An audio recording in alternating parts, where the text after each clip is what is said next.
Day 3 of morning walk.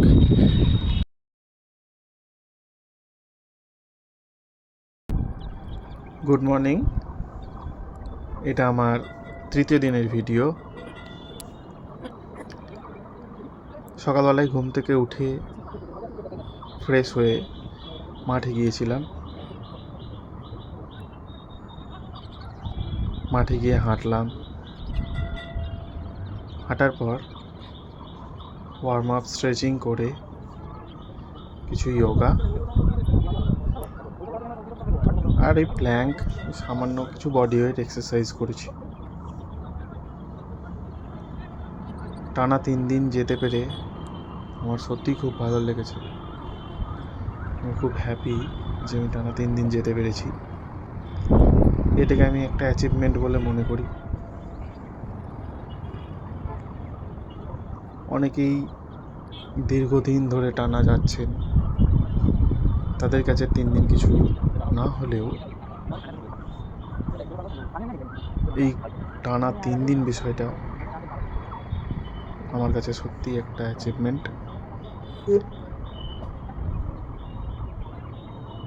আমি চাই প্রত্যেক দিন এইভাবে নিজেকে একটু সময় দিতে। প্রত্যেকের নিজেকে একটু সময় দেওয়া খুব প্রয়োজন। নিজেকে সময় দিতে বলতে নিজের শরীরকে সময় দিতে, নিজের মনকে সময় দিতে। সকালবেলায় উঠে একটু হাঁটতে যাওয়া, একটু শান্ত পরিবেশে থাকা। এই ফোন, এই গাড়ি ঘোড়া, এই যে চলমান জীবন, এর থেকে একটু শান্তি পাওয়া যায়। আর শরীর সুস্থ থাকলে সব কিছু ভালো হয়। হেলথ ইজ ওয়েলথ, এই কথাটি পরম সত্য কথা। আপনার যদি শরীর ভালো থাকে, আপনি যে কোনো কাজ খুব সহজেই করতে পারবেন। আর শরীর খারাপ থাকলে কোনো কাজেই আপনার মন বসবে না।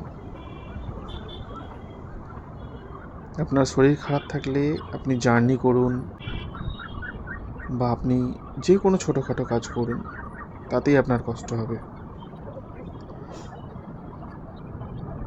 অনেকে মনে করেন, বা আমি নিজেই মনে করতাম, যে সকালে উঠে হাঁটতে গেলে হয়তো দিনের অনেকটা সময় চলে যাবে। কিন্তু তেমনটা ঠিক নয়। আপনি যখন হাঁটবেন, নিজের শরীরের যত্ন নেবেন, সুস্থ হবেন, তখন আপনার দিনের যে কাজগুলো, বাকি কাজগুলো থাকবে, সেগুলো নিজে থেকেই দেখবেন খুব সহজে এবং অল্প সময়ে হয়ে যাচ্ছে। আপনি যে নিজেকে সকালে বা বিকেলে যখনই হোক এই সময়টা দিচ্ছেন, সেটা কিন্তু অতিরিক্ত সময় হিসেবে আর আসছে না। এই সম্পূর্ণ সময়টা আপনার কিন্তু ম্যানেজ হয়ে যাবে।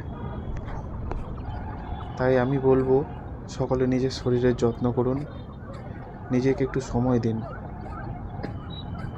দেখবেন সারাটা জীবন খুব ভালো থাকবেন। ধন্যবাদ। আমি আবার 4 নম্বর দিন ভিডিও নিয়ে আসবো। আজকের মতো এইটুকুই।